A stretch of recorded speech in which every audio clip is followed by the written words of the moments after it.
It is 12:03. Let's kick off the analytics module demo. Thank you everyone for joining us today, whether you're in your lunch break or just taking out some time for your day. We're going to go through the agenda in just a sec, and then also how to be able to interact during the session and make sure that you can ask any questions you want. I'm going to learn a whole bunch of new functionality. As I can see, I can allow people to talk, which is pretty cool. So if you see on the bottom of your screen, there's the ability to ask Q&A. Throw any questions that you have in there, and then we'll answer them either during the demo or we will answer them within the Q&A for everybody else to see the responses. And that, we should be good to go. So I'm Sam Orworth. I'm the Director of Customer Success at EMHware. I also have my colleague Hussein on the call as well, who is on our data team and helped build out this module. And for folks that do have the module, runs a lot of the office hour sessions and onboarding training. So diving into the agenda, we'll talk quickly about what the analytics module is, some of the backend structures of how it's connected into the EMHware platform, what privacy looks like to ensure that we are protecting data throughout the whole process.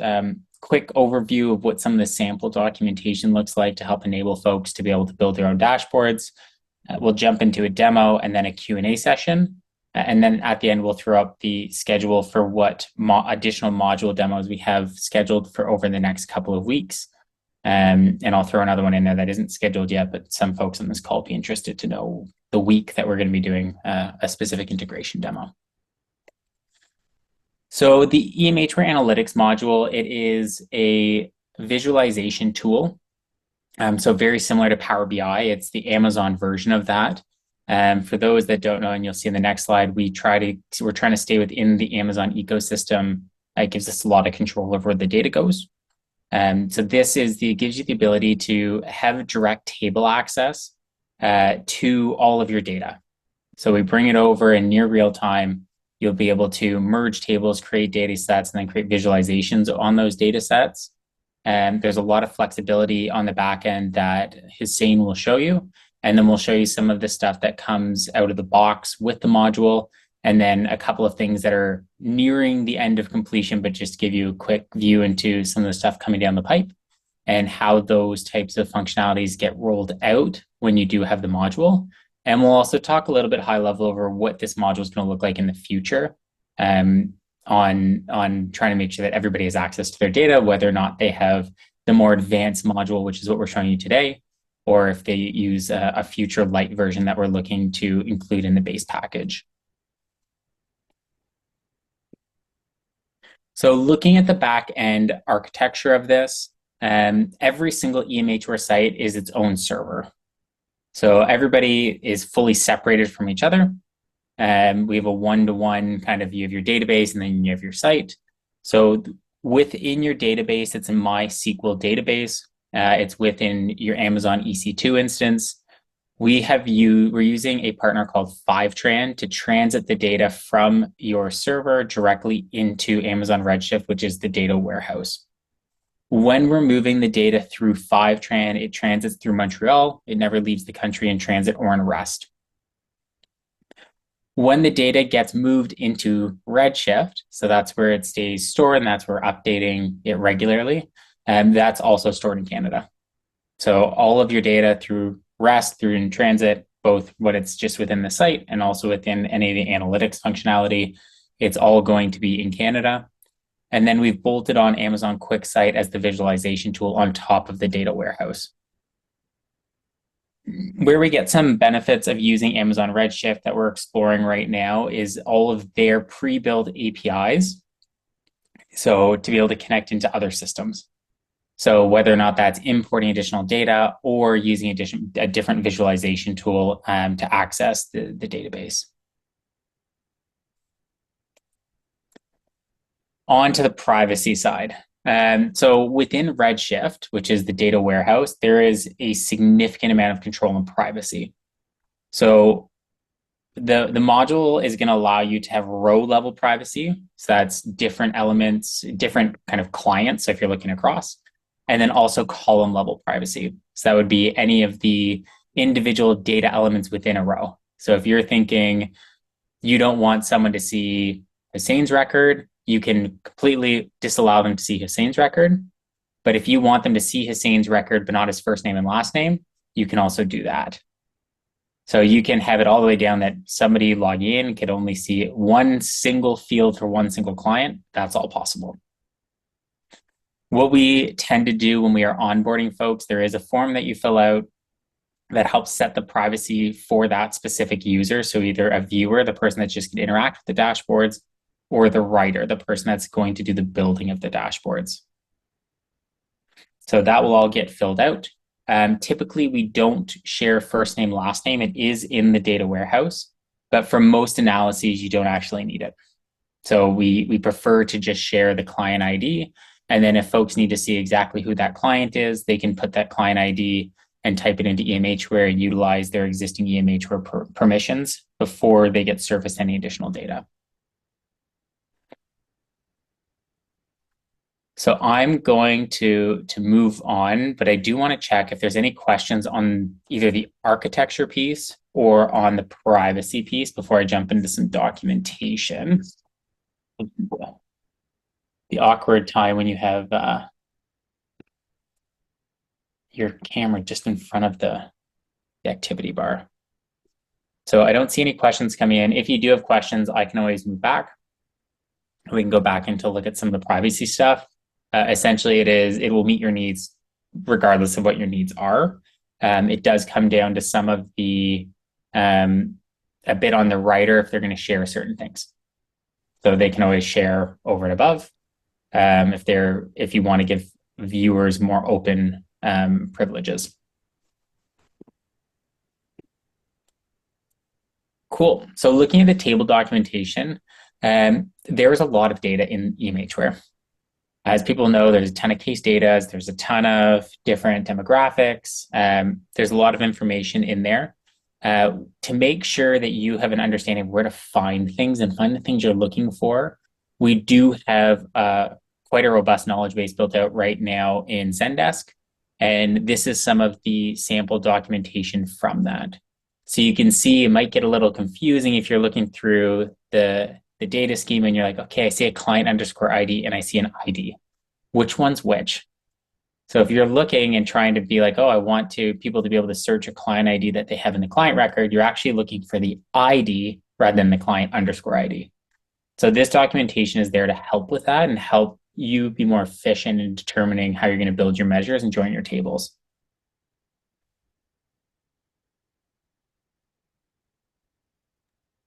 Fiona did ask a question. I know Hussein's typing it. Yep. If you would like names, you can. That is fully up to you. We usually recommend against it. It depends on how many people you want to be able to share. If you want to share the reports more broadly, you'll just want to make sure that whoever you're sharing that to or whatever license you're sharing that to that's going to access the report has the appropriate security permissions so that if you want to see them first, last name, great. If you don't, that it's not included in their version. So I'm going to hop into the QuickSight tool. So I'm just going to stop a share for a sec and flip on over. So you're going to see me clicking around a little bit more than how you would click around using it. I have admin privileges on it. So it's always going to take me back to a certain screen. It's not going to be the screen that I want to for it to take me back to right away. So I've logged into QuickSight. You set your database that you have access to, and then you use your regular credentials that you'll work with Hussein and the team to get set up. When you get in here, it's going to take you onto your favorites page. So I favorited a whole bunch of dashboards in here. And it gives you the ability to look at different file structures on how things are organized for your organization. So you'll be able to build a whole bunch of dashboards, share it with folks, add new folders, and do your own filing system within here. And then you can start to share some of these folders as well. Just make it a bit easier. I'm only going to be going through the dashboard section. So every time I click out of a dashboard, it's going to bring me into analysis. Hussein's going to show you what analysis is. That's a lot of the building and updating of dashboards. So you'll see me always click back into dashboards or back into favorites. And that's going to be the extra click. And it's just that I'm showing you the part that I'm supposed to be showing you. So I'm going to jump in first into demographics. There we go. So I'm going to jump into the client demographics. I would say this one's pretty cool when you look at it. So up top, you can put in any of your worker IDs as a filter.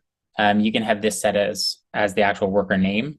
You can set the programs, and you can also set the service dates to help narrow down the data you're looking at. So if I want to look at the organization as a whole for the 2020 to 2022 calendar years, so that's going to be 3 years worth of data. It's all going to pull into here with those parameters. And it's going to show me all programs and all workers. Where you'll start to be able to see kind of two things. One, you're going to be able to see this is some of the populations we're servicing, but it's also going to show you that there could be some data discrepancies with how things have been recorded in the past. So if I want to look at this geo visual that's driven by your FSA code, I'm going to be like, okay, obviously due to the coloring here, I have a much higher client density in this location. When I'm looking up here, there's only one client when I hover over it. So I'm kind of going like, is this a data discrepancy where someone just put in the wrong postal code? Or did we actually service a client up there? So this will help with some of those cleanup aspects as you start to look at the visualization of your existing data. And it's also going to show places like here.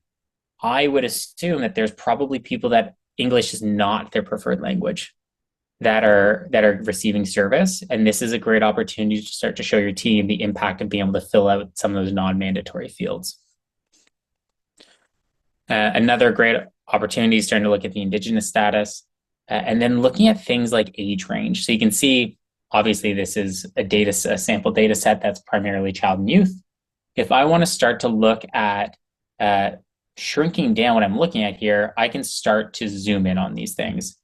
So I can pull this on the bottom, let's see, and I'm essentially applying filters directly to this to look at a smaller data set. So now I'm just looking from 6-year-olds to 16-year-olds. If I want to start to see what's included in some of these drivers, there's going to be help screens at the bottom saying that the data source is from client and program history, so that you're better able to understand where do I look for some of these discrepancies, or why is it showing this number when I thought it could have been this other number? So there's always going to be some helpers on the bottom of the screen. As I dive into, where's my wait times? So diving into wait times, there's a couple other really beneficial things you'll be able to start to tell with this information. So I'm just going to do a quick scroll over as you see what it looks like when it has the entire agency. When people are coming in and added to the wait list, is this going to help with some of the staffing volumes that you have and some of the seasonality you'll see across the agency? And then you're going to start to see things like, wow, why is there one worker that has 18 people in their wait list and the next highest is only at 4? Is this person so specialized that they're the only person in the organization that can service the needs of those clients that are coming in? Or can we make some quick changes and start to move some of those clients to other people servicing the same program? So I actually want to go and look at one specific program on here. So this program is the primary driver for this worker. If you want to start to look at like who's on the wait list for that person, you can start to click into some of these values, and then it's going to drill into the specific data elements behind it. So if we're trying to see, okay, here's the worker ID and the client ID, you can click through and be like, okay, I want to just see the people that are on with worker 188 or with worker 2474 to see what kind of clients are there.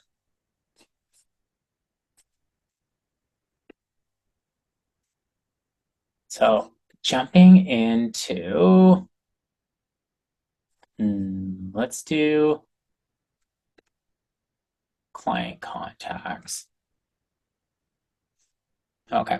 So client contacts, there's a whole bunch of parameters at the top. So this is going to be where you're always resetting what type of data is going to be pulled into your visuals. So if I just want to look at face-to-face, cool, then I can do still no data for face-to-face. So every time I click on one of these, it's rechecking for the data associated with the parameters I've selected. So I've now clicked on a whole bunch of things that clearly don't align with face-to-face as the method of contact. Click on consultation. I should get some data. I would hope. There we go. So canceling and therapy intervention. Clearly there is data there. So we can start to see the total number of hours for client contact versus workload associated with face-to-face counseling and therapy. So 100% of it was considered direct time, so it was face-to-face, and it was 83.3 thousand hours during this time period of April 1st, 2022 to March 31st, 2023 for all workers in program 188. So it gives you quick snapshots on some of the things that you're looking at within that specific program or based on the parameters rather than having to do manual manipulations of Excel reports.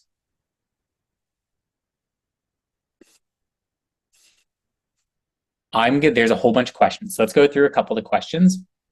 And then I'll show you one or two quick draft dashboards that are work in progress that might be of interest on some of the ones that are going to become standard dashboards in the future.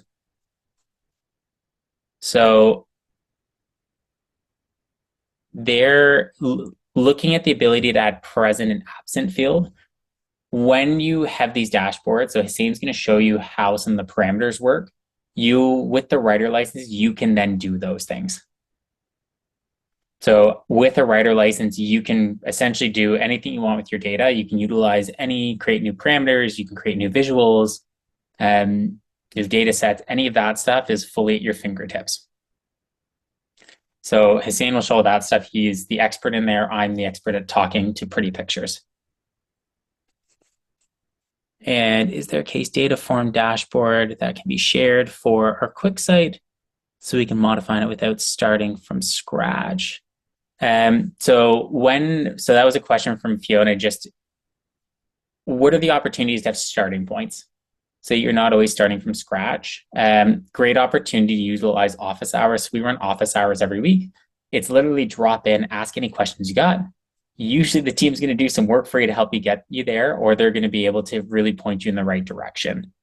If you're looking for something that's fully built out so you don't have to do any of the work, then we'd look at scoping a custom project with you and building out the requirements for that, and there would be a cost associated. When some of the stuff we're working on, and I know Hussain will touch on, is actually pre-building a lot of the data sets for you, so that you aren't trying to figure out like, okay, if I connect it all through the program history ID, then I should be able to do this proper calculation at the end.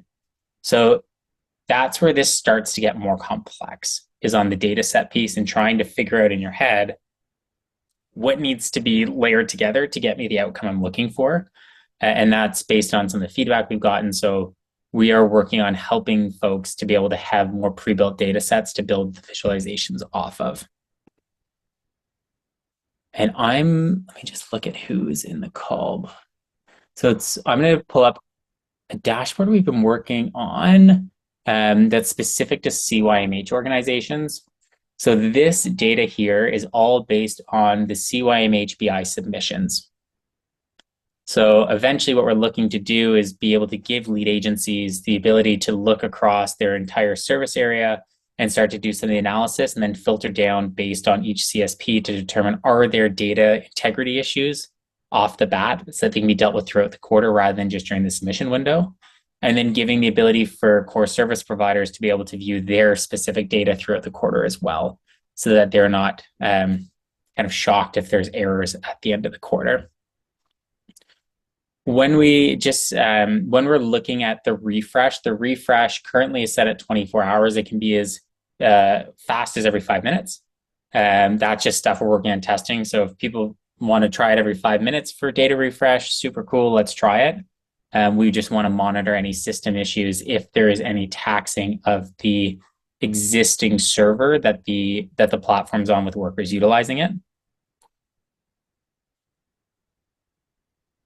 And then, and Sandra, I'll answer your question in just a sec as we go through here. So here's a bunch of the different data elements that are currently captured in the Cymh BI submissions, and they're outlined to align with the Cognos reporting, but kind of like the next level past that. So it's not just fully recreating, it's starting to look at what information is not super actionable in those, and how can we make these more valuable than the quarterly reports that are getting built and sent out by the ministry. Here's a great option to show what it looks like when folks just aren't filling something out because it's non-mandatory. So this is a non-mandatory element right here. For Indigenous status, you can see most people select null. 5,015 clients are selected as null, 52 are Métis, and then you have 20 people selected as First Nations. There are options that would show non-Indigenous. That just isn't being selected. So here's opportunities to look at some of the processes of filling out to help people give a better sense of the folks being serviced by the organization. Same on ethnicity, lots of nulls, but because it's not something that's triggered by the ministry as being a mandatory field and they don't report on it, lots of people aren't filling it out right now. Then you can start to see some of the needs and severity level at intake assessment, some of the wait times, and the other things that are being reported on. So I'm just about to hand it off to Hussein. There is a couple questions in the queue right now. So Sandra asked, what is EMHware going to include in the rolled in versions, that kind of analytics light? What we'd be looking at doing is the CAN dashboard. So these ones that I've been showing you, these ones aren't custom. These are the ones that EMHware has built. And we would be looking at rolling out the pre-built ones with no customizations as part of the base package. We're going to keep adding to these. So it's not going to be like, oh, you get 4 dashboards and that's all you get forever. We're going to keep adding to them. And the ones that EMHware is building, we'll keep sharing those as part of that base package, where you'll be able to have a couple licenses that people, depending on organization size, that people can go in and view those dashboards. Long term, I would love to see how do we get a dashboard view right into a client record for any workers to be able to get that information that they need to actually drive changes in their decision making. That is further out, though. That is further out. But the base is kind of looking at how do we start to just get the data in the hands of everybody else, and how do we start even on the account management side, being able to derive some value and some insights by us being able to actually view your overarching usage data from within there as well. And Julie, the customized case data setup be an additional fee each time, or will it be included in the base package of the analytics module, updating versions of forms, new forms being added? So they're saying, and you can hop in to correct me if I'm wrong, a lot of those go into the same tables. So when you're building it, it will show up automatically when you load it as here's a new case data title, and then you'll be able to click on. So you might have to click on the old case data and the new case data if it's a full you've taken the old one and disabled it and just have the new one showing. That would be one of the challenges. You're actually looking to then click on 2 case datas within the parameter selections. So when I was clicking on the program, you'd have to click on 2 of them, the old one and the new one, if you want to overlay that data together. But it would still get pulled in because it's all in the same tables. So there isn't updating to be on that specific of a level. It would be all the case data are going to be in the various case data tables, and then anything new just goes in there automatically. And then there was a question, just what is the impact of this module on our existing reporting suite? The existing reporting suite isn't going anywhere. There is a project going on right now to separate that database. So right now on the main server, you have the platform itself and the transactional database. So whenever you're searching, it searches through there. Whenever you're trying to find a client, it goes and uses this database and all the resources. If ever you have a slow site, it's almost guaranteed to be someone is searching something with a really open query, and it's pulling a lot of the power from the main server just to do that search. So the project we're working on right now is actually pulling the reporting database, that transactional database, and putting it on its own server. So then your site won't be the resources used to keep your site moving fast are fully separate from the resources required on the data side to search the database or write to the database or generate reports. So the reporting's not going anywhere. It's only going to get better over the next probably 12 months or so as we gradually roll out that work. We've already rolled it out on all of our non-production sites and our lead agency sites. Are the case data tables and dashboards included in the light version? So in the light version, there would be no table access. What I've showed you where I can interact with these at the level of me clicking and setting some of the filters, that would be the only portion included in the light version. So you can interact with the dashboard, but you can't update or change the dashboard. And then is there a rough ETA for getting Intri Cymh data into the analytics module? That is a quick, when you're working with Hussein to get set up, he can turn on those tables and you can have access to them. There is some work that he is doing with a couple agencies on building the data sets associated with Cymh. So he'll be able to send over what are the steps to do to be able to have usable data sets already created utilizing the Cymh data. With that, I'm going to stop sharing, and Hussein, I'll send it over to you if you want to go through some of the backend pieces and then just some of those onboarding and training pieces as well. Cool, perfect. So I'm going to share my screen. Okay, there we go. All right. So as everyone can see, I have a number of different menu options here on QuickSight. So, I've got favorites, recent, my folders, shared folders, dashboards, analysis, data sets, and whatnot. The three that I think are more or less just important to learn and for like everyday use are dashboards, analyses, and data sets. Dashboards are what Sam just showed, where he went in, played around with filters, and he was able to see visuals broadly. Then you have analyses. This is sort of the page that you go into when you actually want to format your data set.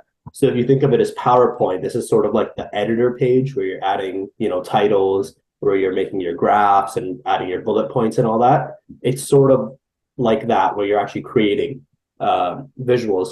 And then data sets is where you're powering the data that's going to feed into your dashboard. So I'm going to start with data sets just to show how the process works overall. I have a number here, as you can see, but I have a demo database that I've set up. So I'm going to click on that. This is just pulling from a dummy sort of data set that we have in EMHware. So this is all, just fake data. So in this data set page, you have a number of different things. So on the left side over here, you're going to see all of the columns that are associated with all of the tables that you've brought into your data set. So in this data set, you can see I've brought in about 3 tables already. And over here, you're going to see a small preview. And on the left, you're going to see all the columns that are associated with all of these. On this page as well, you have the option to add in calculated fields. These are sort of custom calculations where you can do aggregation functions, and sort of do custom calculations on your existing data that's pulled in. So for instance, I did a very simple aggregation. I did a count of contacts. This is something that I made, and I'll show you sort of what it looks like. All I did was I just counted the different contact IDs, and I just called it a count of contacts. So if I have, let's say, 10,000 contacts, this will just return 10,000. So it'll just tell me how many contacts I had, for example. And there's 2 sort of interfaces to this. The one I'm showing over here is the more straightforward interface. It's the one that, in my experience, people use about 95 to 99% of the time. And this is also sort of that interface where we help out and we help build dashboards and help guide people on how to build dashboards, because this is typically the most tricky part. There's also a second interface, and that interface is when you're writing out a whole SQL query. People who are more data savvy, they have data support, data teams, and have experience writing SQL, they're typically very good on that. And with the documentation that's available, people are able to, just hit the ground running and build and run their SQL queries and their scripts. With this, so I'm going to focus on this interface for the demo though. On this interface, you have the option of adding as many tables as you really need to. So I'm going to go in and add a table. Add a table, data source. Bear with me, I have a lot here. Called one who's in demo. All right, here we go. I'll add in, let's say, contact client. Select. So now I can configure how I want to add this table. So which table I want to join this to. So I can join it to this table, right? I can drag and drop it here. I can join it to this table or to this one. For my purpose, I would just want to drag it over here into EMH contact. Now, if I click on sort of the configuration of the join, I can configure how I want my join to look. I just want my join to be done on one column, which is going to be contact ID. And I can configure if I want to inner, left, right, and full join. For all the data folks, they're going to be loving this. And if you're not quite understanding where all this all sort of flows in, that's where we come in and help out as well. So I've added in, let's say my tables, and now I'm ready to build out an actual analysis. So I'm going to click on Publish and Visualize. All right, create the sheet. And now I'm into this page where I can actually build out a particular graph, a particular table, or whatever it is I want to build out. So let's say we want to look at a trend where we want to examine the number of contacts we've had over the course of, let's say, the last 2 years. So we'll make a bar graph, right? And on the x-axis, we'll throw in the date. So the date the contact happened. And on the y-axis, we'll put in the count of contacts sort of feature that I just made. We're going to let this thing load in. And while it's loading in, I'm going to show in some of the other features. Oops. All right. So if you click on this graph, you have a number of things you can do with it straight away. Like you can change the title, you can add a subtitle. On the x-axis, you can manipulate, what the title is. So I'll make this look a little bit nicer. We'll call it date. You have the option for it to sort and to zoom. These are typically options that I don't really see people using too much, but it is there. Y-axis, same thing. You can title it whatever you want. You can make the metrics, the range metrics to be whatever you'd want them to be based on your data. And you also have the option of data labels, which I think will turn off for this particular graph. It looks a little bit wonky. Now, let's say we have this graph, right? And now our graph is pulling data, as you can see, from 2011 till 2023. So the way we want to narrow that down in QuickSight is we want to impose filters on it. So the module can give us, functionality on imposing filters to only see the data that we want to see. So let's say I just want to have a filter for date. So I'll go in, I'll type date, and I'll put in the start date and the end date. So let's say I'm only interested in 2023 data.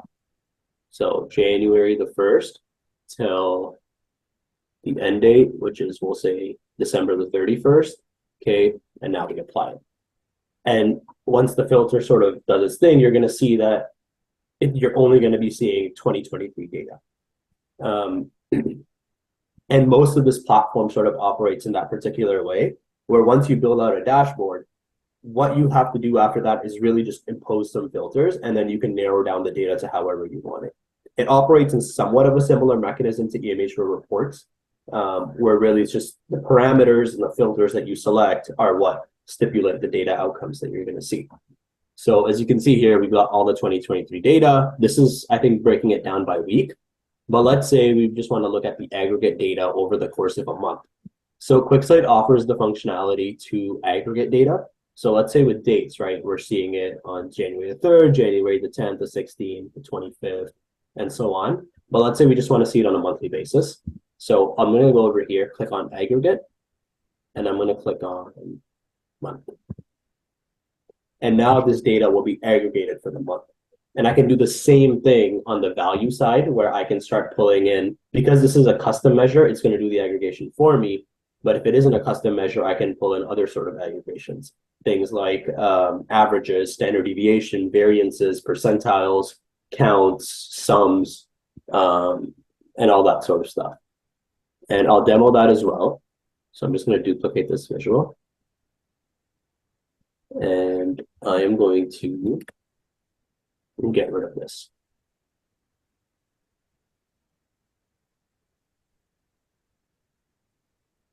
We'll drop in contact ID, and I'm just going to show sort of what that would look like. So that aggregation function that I was referring to, you have your sums, you have your averages, count distincts, variances, percentiles. It also does a thing where it can identify between a sample and a population. So for all the stats savvy folks, you can sort of distinguish if you're doing a little bit of research. You can know which one your sample population is relative to your entire sort of population. So you can also use it for that use case if you so need to. I'm going to delete this second one just because that was a demo. We're going to wait for this thing to load up. This is running a little bit slow just because I have it backed up to a very old database. But normally it's instantaneous. Saying while you're waiting for that, there's a question from Julie. Okay. A formula function similar to the Excel formulas, or what script language does it use? It's sort of a combination between SQL and Excel. So I'll show you an example. Add calculate. So Julie, I'm assuming you're referring to the calculated field, right? So I'll jump in here. And a number of these functions you're going to feel are going to be sort of like Excel. So if you look at if else, that's a very Excel function. If you look at sum, that's a very Excel function, or count. And some of these are also much more native to SQL. So if you look at a function like date diff, this basically subtracts 2 days. It's most commonly used in SQL. It might be used in Excel, I'm not too sure. But it's a hybrid sort of a blend between an Excel function and a SQL function. But the good thing is that in the module, they offer syntax. So they explain sort of how you would structure the measure, and they also tell you what it actually does. But more so than that, because there's a ton of documentation on QuickSight that's available from Amazon and available from us, you can also just do a quick Google search, and you'll be able to very quickly differentiate what each of these measures does. So the language is close to DAX? Sorry, DAX? Yeah, so the Power BI Microsoft language, if you're building your queries out in Power Query. Yeah, it's very similar. Okay, and our visual loaded. So now you can see that all that data has been aggregated on a monthly basis. And then if I want to impose more filters, I have the ability to do that. Let's say I want to now filter activity contacts by activities. So name is a column that pulls the activity names. And again, this will make much more sense when there's documentation. I just don't have it open right now, but in the documentation, it'll tell you which particular field and what column and what table you need to pull from to get the particular thing that you need. So as you can see, I have a number of activities here, and I can select, unselect what I need to and what I don't need to. I just don't want to demo that right now because Sam's already shown it with a bunch of the dashboards. But you can also pin this to the top. So over here, and this is what Sam had shown. So I'm going to title this activity, right? And then you have all your options. So let's say you have a very nice looking visual, you're ready to publish, and you want other people on your account to see it. So let's say you want to send it to your readers. What you can do then is you can publish this. So, and then you can name it. I'm going to call it activity demo. So publish dashboard. I have my dashboard now. I have the option to share this. So I can share this dashboard with anybody on the on my account. So let's say if we have our readers, I can share it with them. If maybe we don't have readers and these are people who are not on the module, but you still want them to get a copy of this report, what you can also do is you can export this as a PDF. and they can get a copy of the PDF with all this information. You also have the option to export this all to a CSV, so that way you can work on this in Excel if you need to. And you can also embed this as a visual. So let's say you're working on a PowerPoint and you want to embed this particular graph in your PowerPoint or in your presentation. You have the option to just, you can just copy this code and place it in your visual. So a number of things you can do. I just went very sort of high level on it. But are there any particular questions as it pertains to sort of any of the technical functionalities of the module?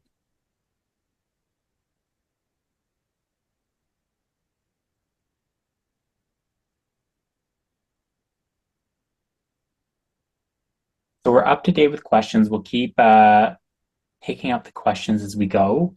When you're onboarded onto the analytics module, there is a form that's filled out first.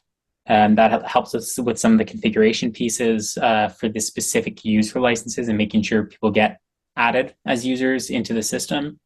And then there's some training that goes on once you go live. So you'll have a few hours of training with one of our data analysts, whether it's Will or Hussein or Josephine, and they'll be able to help get you going. And then we have ongoing office hours every week that are included and you can pop in as needed. And then if there are any kind of, you're just stuck, always just reach out and we're happy to help the best we can. And then just as I mentioned before, if you're looking for a more complex project and you're like, I don't got the time for this, we do have a little bit of money to support getting it there because it's that high priority, then we're more than willing to do the scope and we'll get it slotted in with our existing queue of projects.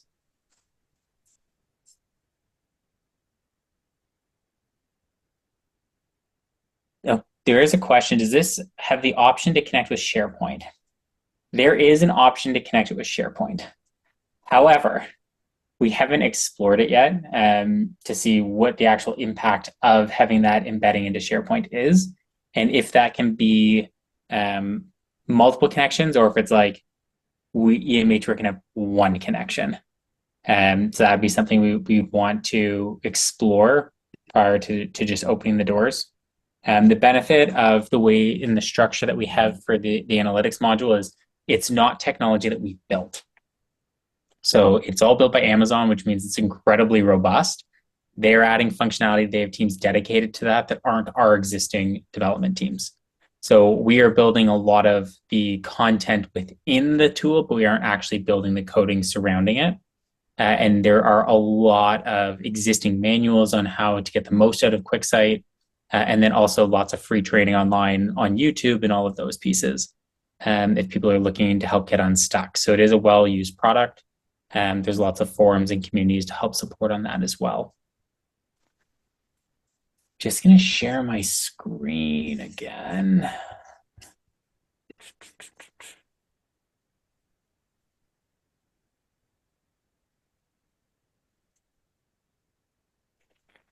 Perfect. So we'll keep the questions open if anybody still has some questions. I will talk quickly about the pricing structure and then just go over the future webinar dates. So for the pricing structure, there's a base cost for the analytics module, and then you pay for licenses on top of that. So within the base cost of the analytics, you get one viewer license. So that would be able to utilize the dashboards that I showed. Then what we do say is actually buy the fewest licenses possible. So start off with like one writer rather than thinking like, oh, we might have 6 people that would do some dashboarding. Start off with one, and then you can always add more on. Same with viewers. Start off with your one, and then add them on once you have enough content to share to those folks. There's no point in paying the extra money if you don't need to. So that's usually our recommendation. It is all tiered based on agency size because we are charged based on the number of times someone accesses QuickSight and also the number of specific rows that are updated in your database every month. So we're charged at a very granular level.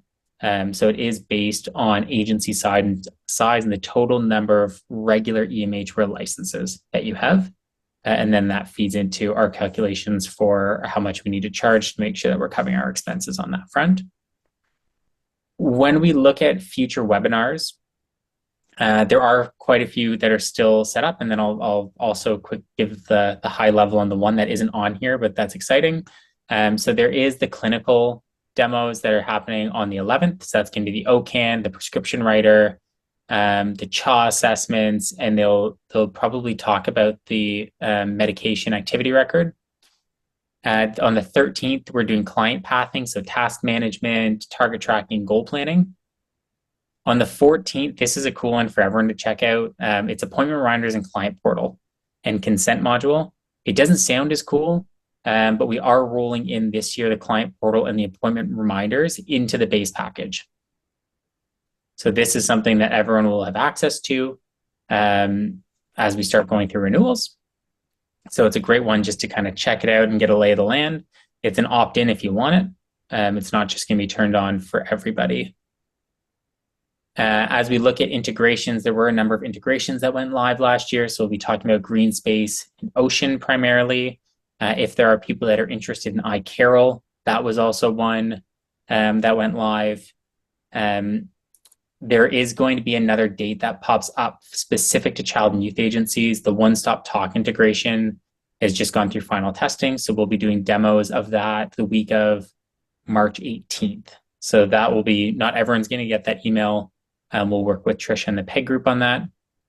There's children assessments that will happen on the 20th, and then talking about fee for service and payment processing on the 21st. That's the contract module if you have EAP services, or if you do more contract type fee for services, and then integrated payment processing, which is functionality that just finished getting built, and we'll be demoing our MVP and then talking through what some of the future iterations are going to look like over the next few months. Another question just came in. Would your team be our contact for tech-specific questions, or is there potential to have a connect with QuickSight support? If so, would your team make that connection, or would it be handled by the agency separately? So we would be your main point of contact. We have a specific relationship with Amazon through our parent company. So we have like expedited support. So if we don't have the answer, we have special access to a dedicated team that responds as much quicker than the traditional queues. So we'll still help with facilitating any additional questions that go to QuickSight. When we think about the questions that come in, there usually aren't a ton on the client side. When it's more when we're building net new things or looking at architecture that we have questions. They have a lot of self-serve content that is that's there to help folks.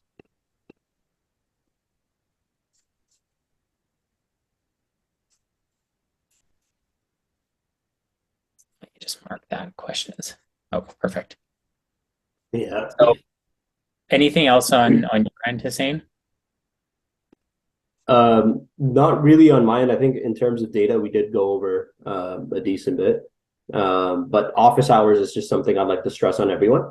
I'm seeing a lot of people who regularly attend office hours, and I'm seeing a lot of new faces as well. So I really recommend office hours as a great means to just come by. Even if you're not working on anything in particular, you can, just come by and just see what other people are doing. Office hours, once people, just get the module, we just send them the email for it. Yeah, Julie, requests can go through Zendesk support or direct to your AM, either or on that front.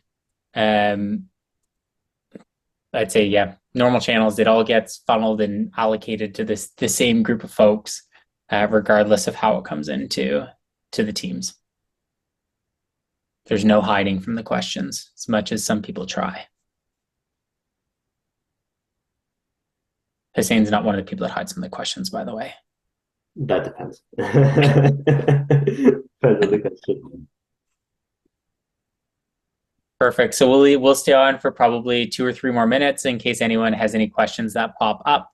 Other than that, thanks for spending your lunch hour with us and checking out the analytics module. We hope to see people on some of the other demos coming up, and keep an eye out for folks that are part of the One Stop Talk program. We'll get that posted probably early next week, once we look at just aligning some schedules. So if I don't chat with you, have a great weekend, and we'll see some of you next week.